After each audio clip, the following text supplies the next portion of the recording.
sahaja serta tidak membawa kepada hukum wajib. Ketiga, perintah supaya memotong kuku, membersihkan gigi dan pakaian. Rasulullah SAW bersabda, 5 perkara daripada fitrah ialah berkhitan. Berkhitan, sunat. Itu juga perbuatan menyucikan diri. Kalau tidak, kita buang air, kalau bahagian senapang tu tak bersih betul-betul muncungnya. Saya pakai istilah senapang lah, senang kan? Berkhitan, mencukur bulu ari-ari, mencabut bulu ketiak. Berapa hari? Sebaik-baiknya sunat 40 hari sekali. Kadang-kadang kita 40 tahun sekali. Dia menternak binatang kat celah ketiak dia tu. Itu yang kadang-kadang kutu babi semua ada daripada ketiak naik ke kepala. Kena jaga.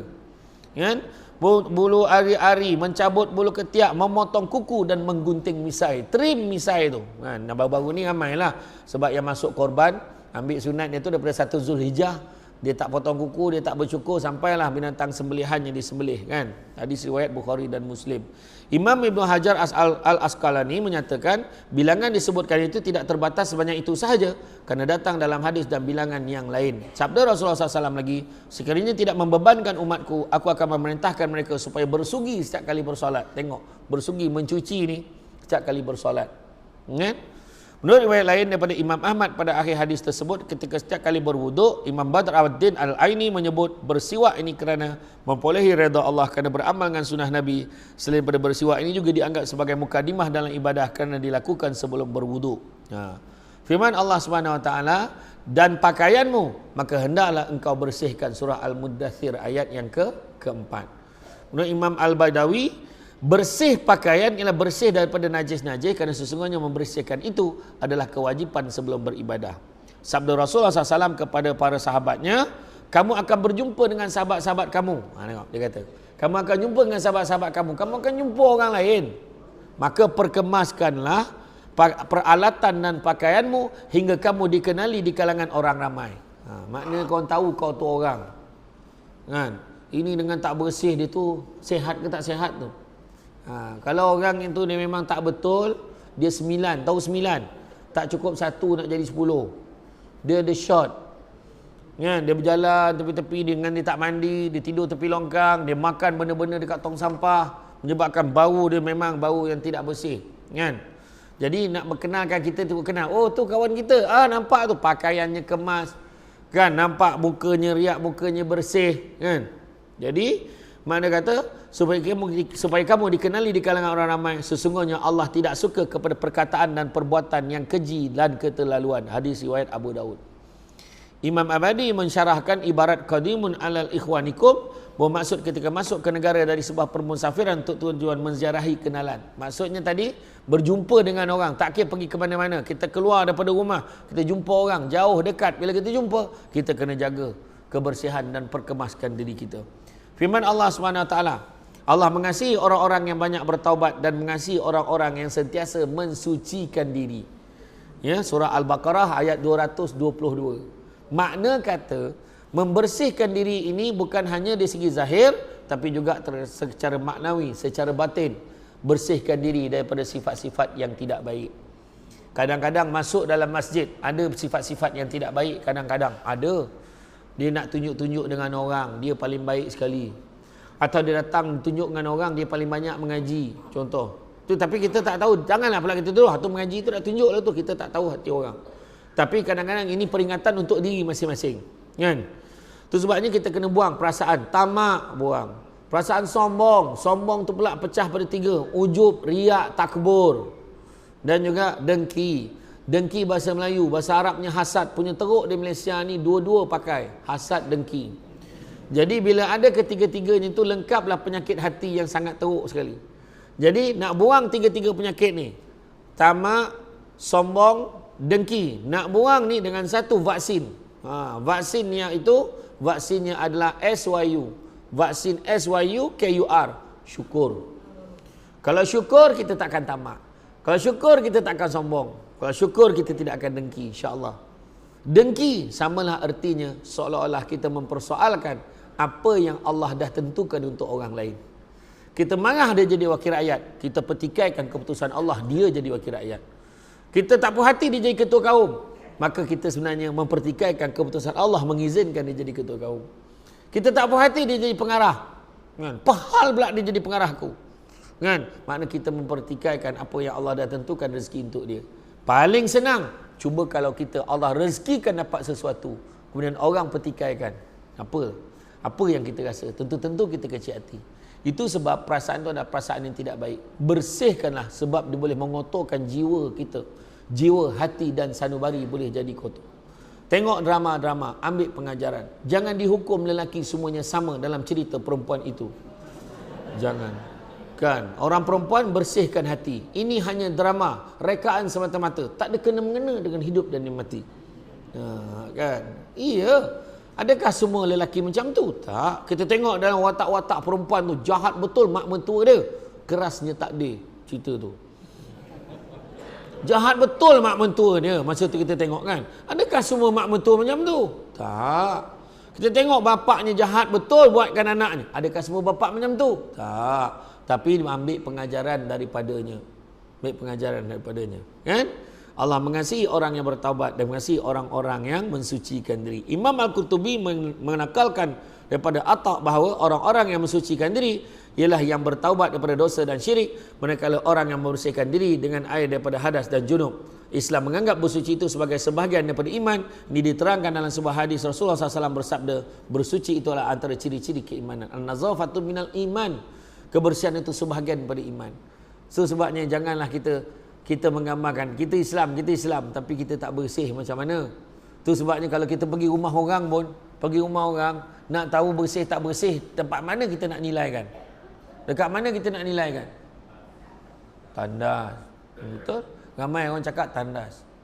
Sebab apa? Bila masuk tandas, ya Allah, dengan bekarat ni, dengan ubat gigi ni tumpah sana tumpah sini, dengan berus giginya dia betul-betul tepi gigi jamban tu. La ilaha illallah. Kan?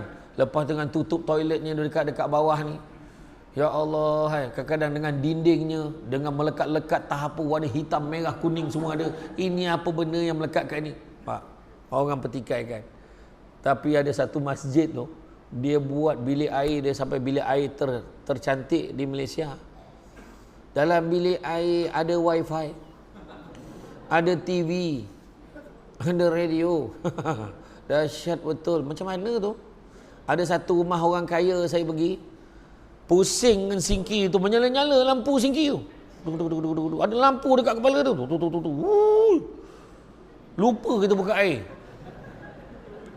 Dekat shower tu, pusing tu ada hot and cool tu. Kita boleh pusing nak panas mana, nak sejuk mana. Satu tu volume air tu nak laju mana. Yang hujung tu ada AM FM. Ada radio, boring betul dia mandi. Sambil dengar radio mandi, bayangkan. Macam-macam tandas ni sekarang ni. Nampak tak? Siap ada TV, buang air tu, saya ingat ada 2 jam buang air macam tu tengok TV. Sampai habis cerita tu, kering lah. Ya Allah. Kan? Itu lah, saya masa saya bila pergi luar negara kan, pergi tempat, tengok tempat-tempat orang ni, kita belajar lah kan. Pergi ke mana tu? Pergi Balkan. Saya pergi macam-macam tempat lah. Andorra, saya pergi ke tengok jambatan Mostar yang kena masa bom berperang dulu. Saya pergi Bosnia Herzegovina. Saya pergi Croatia kan. Satu persamaan dia orang pun, toiletnya tak ada kepala paip. Jadi kalau keluar tu bawa botol air tu, orang Malaysia tu kan, dia tak ada kepala paip. Lepas tu yang ketua rombongan kata, kita kena biasakan pakai tisu. Keras keluar. Mengangkang-angkang keluar, dia punya gatal jangan cakap lah. Sampai maghrib tak selesai tu. Tu kena tunggu mandi baru selesai. Lepas tu dia tu boleh cerita lagi, ada bilik air hotel tu 2 jamban. Makna boleh sambil berbincang tu buang air. Berdua. Tapi yang bagus bila pergi Balkan, kejap-kejap je pasport kita penuh. Sebab kita tak duduk hotel yang sama. Setiap hari pergi negara lain. Sekarang Republik bekas negara Yugoslavia tu dah pecah-pecah kan. Dia pecah jadi ni. Jadi setiap hari pergi negara lain. Jadi tak payahlah kemas barang. Keluarkan baju nak pakai je. Sebab besok tu dah check out dah.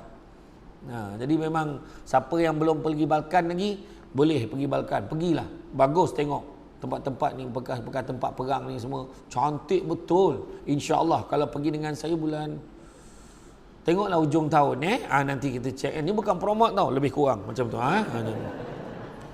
Jadi falsafah kesucian dalam Islam, Al-Fiqh Al-Manhaji berkata, Islam telah mensyariatkan bersuci kerana hikmah yang banyak. Sebahagian daripadanya adalah pertama, bersuci adalah tuntutan fitrah. Semua orang suka kepada yang suci dan bersih. So bila buat bulan kebersihan ni, sebenarnya tak payah buat pun bulan kebersihan. Sepatutnya kita tahu kena jaga kebersihan. Kita kena faham kena jaga kebersihan. Bersih ni bersih segala-galanya. Hati, jiwa, cara percakapan. Ada orang, baru-baru ni ada orang tanya saya, minta saya tolong tegur. Dalam satu ceramah, ustaz boleh tak tolong tegur? Ada setengah suami ni, dia suka maki hamun isterinya dengan kata-kata kesat. Saya kata, kenapa macam tu? Kata, sebenarnya Nabi dah pesan kot. Nabi dah pesan, al-Khutbah akhir, berlemah lembutlah terhadap isteri kamu, kerana sesungguhnya isteri kamu adalah teman dan pembantu yang setia. Nabi dah buat dah. Nabi kata, apabila telah disempurnakan hak-hak kamu, maka kamu sempurnakanlah hak mereka dengan memberi makanan, pakaian dan tempat tinggal. Saya ulang balik, makanan, pakaian dan tempat tinggal dalam suasana kasih sayang. Itu Nabi pesan. Maknanya bagi dengan suasana kasih sayang, bagi dengan kasih sayang, bagi dengan kelembutan, bukan dengan kata-kata kesat. Kata-kata kesat tu adalah arti kata lain, cakap-cakap yang kotor, cakap-cakap yang tak bersih. Kadang-kadang dekat masjid ni nampak elok aja, tawaduk aja nampak. Tapi dekat dalam media sosial, dialah orang mengutuk orang tak cukup tanah dah. Dia kalau mengutuk menteri tu, kalau mengutuk ahli-ahli politik, ya Allah Akbar. Contohlah macam saya lah dengan Datuk Bandar kita ni, katalah kan, saya tak puas hati dengan Datuk, tapi banyak saya belajar dengan Datuk tadi, duduk sekejap, banyak ilmu dia bagi saya tadi. Kan? Datin Hajah Dayan Qurani kena tanya baliklah apa yang dia ajar saya. Banyaklah rahsia tadi kan. Tak adalah. Contohlah kalau saya lah kutuk Datuk kan, saya kata Datuk ni macam ni lah, Datuk macam ni lah, Datuk ni tak boleh pakai. Contohlah saya cakap. Tapi Alhamdulillah sekejap lagi saya minum dengan dia, saya cakap, Tok, sorry Tok, saya cakap-cakap Datuk selama ni. Yelah tak apa, saya maafkan, saya pun minta maaf, saya kutuk-kutuk ustaz ke apa. Kita ada peluang jumpa minta maaf. Yang kita tengok dalam media sosial, tak siapa-siapa orang kita kutuk. Kita masih bila peluang nak jumpa orang tu? Jadi mencegah lebih baik daripada mengubati. So kalau rasa-rasa tak sempat nak jumpa orang, nak minta maaf, lagi baik jangan buka akaun. Jangan buka akaun. Saya bagi sikit je. Akhirat besok, kita akan dibangkitkan akhirat besok dan keadaan yang sangat hina. Kemudian apabila Allah Ta'ala, ringkas cerita ni, saya tak nak cerita pada masyarakat tu tajuk lain, maknanya kena panggil lagi lah ni. Ya? Katalah dijemput apa Allah Ta'ala sebut, dengan ini diumumkan, Allah Ta'ala maklumkan, bagi tu kat semua, mahkamah mahsyar dibuka. Bila mahkamah mahsyar dibuka, beratur panjang ni, semua beratur depan kita sebab masing-masing nak tuntut hak daripada kita. Ya Allah, dulu aku minta kerja dekat sini, ya Allah, aku rasa aku layak, ya Allah, tapi dia pakai kabel, ya Allah, dia pakai kabel, dia ambil hak aku, ya Allah. Contoh, betul dia cakap betul. Ya Allah, aku pergi dekat pejabat pos, aku nak bayar bil, ya Allah, aku beratur lama, tapi dia mentang-mentang kawan sekampung dekat kaunter, dia terus pergi depan, ya Allah, ambil hak dia. Masa itulah orang yang beratur tuntut. Dia fitnah aku dulu masa atas dunia, ya Allah, pap, ambil. Maknanya kita ni pahala yang banyak ni tadi pahala banyak ni, timbang ni. Ambil satu pahala kita. Ambil satu pahala kita sebab kita nanya orang. Ambil satu. Sudahnya habis pahala kita. Tapi beratur masih lagi panjang. Ya Allah, kenapa mereka beratur lagi, ya Allah? Dah habis dah pahala aku, ya Allah. Allah Ta'ala beritahu apa? Disebabkan pahala kamu sudah habis, dosa mereka pula kamu ambil. Ambil pula dosa orang tu. Pahala dah lah tak banyak, ambil pula dosa orang. Tu sebab jangan main-main. Orang yang hantar-hantar, yang tuju-tuju, sihirkan orang, jangan main-main. Masa itulah dia akan rasa penyesalan yang amat sangat. Orang yang kena sihir mati clear, tuan-tuan. Dosa dia total bulat bagi ke orang yang buat dia. Macam apa? Itu sebabnya hidup dalam dunia ni jangan sakit hati dengan orang. Rezeki masing-masing. Macam sekarang kan, rezeki saya duduk kat kursi ni. Dia cakap mana? Orang lain semua duduk bawah aja. Datang dengan datuk-datuk bandar duduk bawah. Nak cakap apa? Rezeki. Bukan macam tu. Bukan untuk kita sombong tak. Macam datuk bandar, sedaplah dia punya kursi ada penyandar, dia kata. Kita tak ada. Tak, rezeki. Orang yang duduk ada penyandar ni semua tanggungjawab dia besar. Kita yang belakang tanggungjawab tak apa besar. Orang tu belakang tu keluar pun orang tak perasan. Yang kat depan nak kencing pun tahan ni duduk depan. Sebab tanggungjawab ni besar. Betul, ni contoh lah nak bagi faham. Kadang-kadang kita gemar mempertikat apa yang orang ada. Senang kan? Yang kita ada kadang-kadang lebih baik kita lupa nak syukur. Tu nak cara nak bersihkan hati kita. Kenapa kita tak boleh syukur? Manusia tak boleh bersyukur ada 3 sebab. Pertama, sibuk tengok apa yang orang ada sampai terlupa apa yang kita ada. Sibuk tengok bini orang tu lawa. Dia kata bini aku tak lawa. Macam gorila dia kata. Memang sebab kita nampak bini orang tu dah siap make up. Kau banding dengan bini kau kat rumah dengan pakai baju binatang. Memang tak sama. Kau nampak ni kat sini yang lawa-lawa ni semua dah pakai dengan tudung ni macam ni lah. Macam tu bukan main lagi. Dekat rumah gorila juga. Iya, kat rumah dia buka tudung kembang macam tu pakai baju binatang, dia cari habitat dia. Sama. Kita buat perbandingan yang tidak adil. Memang macam tu. Sedangkan isteri kita cantik je bila kat luar. Nampak tak? Tu pertama. Yang kedua, kenapa kita jadi tak bersyukur? Sibuk tengok kelebihan orang lain, tapi lupa tengok orang yang lebih susah daripada kita. Ada orang lagi susah daripada kita. Nampak tak? Dan begitu juga kenapa? Kerana kita lupa yang nikmat dan segala kurniaan semuanya datang daripada Allah. Itu yang kita lupa. Kan? Macam itulah. Jadi, manusia cenderung pada kebersihan secara tabi'i, manusia tak suka serta akan menjauhkan diri daripada kekotoran. Sebab itulah Islam adalah agama fitrah, maka secara tabi'i ini memerintahkan manusia supaya bersuci dan menjaga kebersihan. Itu sebab di BKU pun buat kempen-kempen jaga kebersihan. Kan, buat penggradean gerai-gerai. Kan, grade A, grade B, grade C. Kalau grade C kita akan tutup seminggu sampai dia boleh sampai grade B tu. Kan? Kita nak macam tu. Kalau kotor sangat sampai inspektor kesihatan tengok tak boleh berniaga macam ni. Tak higienik kedai ni, kotor betul. Contoh. Jadi makna kata itu memang tanggungjawab kita. Sebab apa kita nak secara tabi'i manusia suka kepada kebersihan. Nampak tak? Kadang-kadang makan sedap tapi kedai kotor, melintas-lintas concorot dengan tikus. Melintas. Bukan kucing. Tikus. Biasalah janji sedap. Tak boleh macam itu. Tak boleh. Kan? Jadi makna kata secara fitrahnya kita suka pada kebersihan. Itu sebab kadang-kadang peniaga-peniaga ni tak faham. Dia kata PBT kejam. PBT ni kejam. Inilah dia, nak ganggu rakyat berniaga, dia kata. Bukan nak ganggu, kami nak disiplinkan kamu. Kalau nak berniaga boleh berniaga, tapi ada tempatnya. Kalau yang peniaga penjaja beredar, sudah tentu ada zon-zon yang dibenarkan. Bukannya main meletak kat tempat yang mengganggu lalu lintas. Buka gerai, tentu ada buffer zone-nya, berapa kaki daripada jalan utama, supaya kalau ada orang berhenti beli makanan daripada kamu tidak mengganggu lalu lintas yang boleh mengakibatkan kemalangan. Ni peniaga-peniaga ni yang dekat ni kaki lima, sekarang memang trend, semua letak habis dengan parking lot meletak meja. Kadang-kadang tak ada tempat-tempat tidak sesuai untuk buat demikian. Di Johor ada peniaga-peniaga pasar malam, kan? Dia buat pasar malam kat jalan, malam tutup. Peniaga kat kedai tu berhak dia nak meniaga sampai malam, tak boleh meniaga. Dia saman PBT, menang 80,000.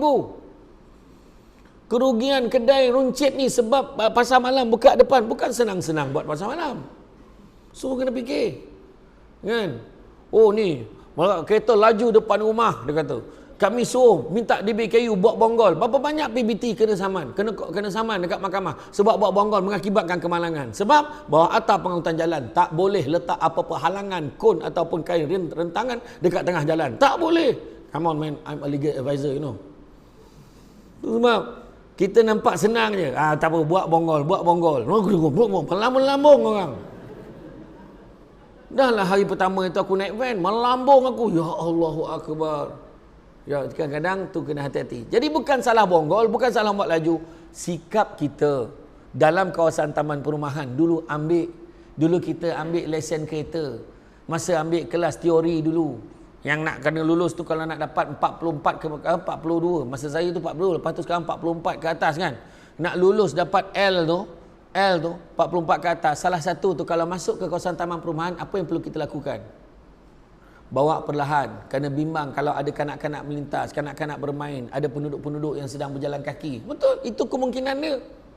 Jadi kalau salah, takkan PBT juga nak buat bonggol. Salah tu salah masyarakat. Tu belum cerita lagi. Kami nakkan tong roro, nak tong sampah. Lepas tu bila buat tong sampah, jiran-jiran yang tak ada kena-mengena taman lain pun buang sampah kat situ. DBKU tolong ambil balik tong ni. Itulah kerjanya. Tu belum cerita lagi dulu peniaga. Pusat kita semula yang ada tong, kaca, gelas dan plastik tu. Dia boleh keluarkan tong tu, dia ubah suai buat gerai dia berniaga. La ilaha illallah. Tak sakit kepala aku jadi pengarah undang dulu. Apa yang saya buat tu Datuk dulu? Kita bagi notis masa tu. Kita bagi 3 hari. Mula-mula 14 hari. Lepas tu 7 hari. 3 hari. Lepas tu serta-merta. Untuk dia-clearkan. Dia barang-barang berniaga. Sebab kita nak letak balik tong tu. Lepas tu tengok dia buat tak tahu je. Dia mencabar kita. Kita panggil pihak polis. Kita panggil pihak bawa kuasa semua. Kita kumpul. Kita nak serbu hari ni. Kita nak rampas barang-barang dia. Tak sempat pergi. Dia boleh panggil pula YB kawasan. Rasmikan gerai dia. Aduh, sakit kepala. Itulah kadang-kadang perangai ahli majlis dengan ahli politik yang kadang-kadang tak sensitif dengan kehendak peraturan dan undang-undang. Bukan kita halang orang berniaga. Dia berniaga dekat situ. Dia dengan tak bayar bil. Dia tak bayar sewa. Secara percuma. Duduk cara haram. Tarik pula karen daripada elektrik daripada kedai yang berdekatan. Ambil hak orang lain. Takkan kita nak pejamkan mata. Maka DBKU pun ambillah inisiatif. Kita bina gerai-gerai mesra rakyat. 20 kali 20. Siap dengan bumbung. Dengan tempat letak meja kursi. Alhamdulillah. Apa berlaku? Sewa pula dekat orang. Pening kepala. Ini yang berlaku kadang-kadang pada peniaga-peniaga kita. Bukan berlaku di sini. Di seluruh Malaysia banyak berlaku sebenarnya. Itu sebabnya kalau kita dapat tahu, kita akan kita batalkan sewaan dia. Kita bagi pada orang yang sewa dengan dia tu. Dengan kos yang lebih murah. Dia bayar dekat majlis, bayar dekat PBT, bayar dekat Dewan Bandaraya. Bayar 120, 130 aja satu bulan. Tapi dia sewa dengan orang 800 ke 1000 ringgit sebulan. Tu yang bazar Ramadan. Mengundi, bergaduh-gaduh nak mengundi tapak. Tapi sewakan ke orang. Ini berlaku di Zimbabwe, tak berlaku di Malaysia. Inilah tuan-tuan dan puan-puan sekalian. Ya, jadi makna kata bersihkan diri kita pada sikap-sikap yang tidak baik. Kedua, memelihara kemuliaan dan kehebatan individu Muslim. Pelihara diri kita. Sebagai pekerja juga kita kena jaga diri kita. Jangan terbabit dengan unsur-unsur rasuah. Jangan terbabit dengan unsur-unsur salah guna kuasa. Jangan terbabit dengan unsur-unsur nepotisme dan sebagainya. Itu sebab waktu saya bekerja dulu, kepantangan saya, kalau ada staf saya menguruskan lesen orang lain, saya cukup tak suka. Sebab memang mungkin dia tak ambil upah, mungkin dia tak ambil ganjaran, tapi orang boleh cakap dia ada kepentingan. Sebab saya kata saya tak bagi. Jangan sekali-kali. Dengan saya memang tak. Bawah tangan saya berapa ramai staf yang saya pecat, saya buang. Tindakan tu tak popular, tetapi itulah yang terbaik untuk organisasi. Tuan-tuan, kena jaga. Rasuah tidak akan memberkatkan rezeki kita. Malahan akan menyebabkan rumah tangga kita, kehidupan kita, huru-hara, malapetaka dan sebagainya. Kena jaga.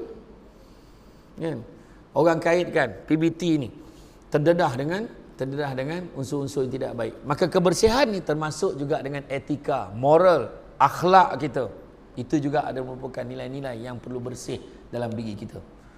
Itu sebabnya bab kata Lord Denning, justice is not only be done but must be seen to be done. Maknanya kena diperlihatkan, ianya dilakukan. Itu sebabnya pernah satu ketika staf-staf saya di jabatan tu, di pejabat tu, semua dapat hadiah hari lahir. Bila hari lahir je dapat hadiah. Hadiahnya dapat hamper seorang satu. Hari lahir, selamat menyambut hari lahir kepada staf-staf. Dia sebutlah buat pengumuman. Lepas tu dapat hamper. Seronok dia bawa balik. Tetapi saya kata tak kena. Kenapa pula? Kena pula dia pokok kuasa. Dia balik naik motosikal, bawa hamper naik motor. Dalam perjalanan orang nampak, kau tengok pokok kuasa, semua rasuah tu. Dia kata, nampak tu? Dia kata hamper tu rasuah, sedangkan yang bagi, pejabat yang bagi. Jadi kita tukar. Kita tukar daripada bagi tu sebab nak jaga persepsi. Maka kita tukar bagi voucher pasaraya. Sebab voucher tu tak nampak. Jadi bila dia dapat voucher RM50, RM70, jadi bila dia balik nanti dia boleh bawa family dia pergi pasaraya tu, pergi shopping, bawa balik. Sudah. Jadi makna kata, benda tu pun kita kena jaga. Bukan hanya kelihatan, bukan hanya bersih, tapi mesti kelihatan bersih. Itu maksud dia. Kalau kita bekerja kan, kena jaga betul-betul. Kadang-kadang orang masuk jumpa, macam saya jadi pengarah lah, orang masuk jumpa saya. Bila masuk jumpa saya, wah pening kepala ni. Ini semua peniaga-peniaga top-top ni. Lepas tu kita tahu dah rekod dia ni gemar hulu-hulu ni. Dia nak hulu, dia nak try pegawai. Apa saya buat? Saya letakkan prosedur. Siapa-siapa nak jumpa saya, seorang pegawai akan ikut masuk sekali dalam bilik jadi saksi. Dengar apa dia cakap depan saya. Tu kadang-kadang ada pemaju-pemaju nak jumpa dengan Datuk Bandar, jumpa dengan yang di petua. Satu je kadang-kadang.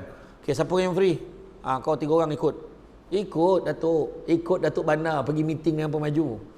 Sebab kadang-kadang bila pergi duduk seorang-seorang kat hotel, tak tahu tiba-tiba ada perempuan duduk dekat peha. Contoh tu, betul tu. Dia ada yang buat tu. Dia duduk dekat peha ambil gambar. Sap. Dia kata, macam mana Datuk? Datuk nak bagi ke macam mana? Macam tu. Iya, jangan main-main. Tu sebab bawa pegawai kanan. Bawa je. Betul. Kita kena jaga, berhati-hati. Jangan main-main. Sekarang ni zaman viral. Kan? Betul ke Datuk J tu? Datuk J. Dia tak sebut Datuk Junaidi. Datuk J lagi hebat pada Datuk K. Dia sebelum KJ dulu. Ya ke? Macam tu. Macam tu. Dia punya ayat tu. Dia kalau buat viral. Tapi Datuk Junaidi okey. Lain clear. Dia kata. Ini cerita lain. Betul saya kata. Sampaikan macam tu sekali kita nak jaga. Prosedur tu kita perbetulkan sebab apa? Kita nak pastikan kebersihan itu diperlihatkan kepada orang. Itu sebab sistem. Orang nak masuk projek. Tender terbuka. So kita open tender. Dalam mesyuarat tu, mesyuarat sebut harga, semua orang dengar. Siapa dia yang layak. So dibincangkan, kenapa nak bagi dia ni? Dia ni dah dapat 3 projek dah sebelum ni. Bagi orang lain pula lah. Okey, bagi orang ni. Orang ni boleh ke? Tengok orang ni tak boleh. Orang ni tak boleh. Tapi macam mana? Kita bincang. Jadi keputusan tu keputusan bersama.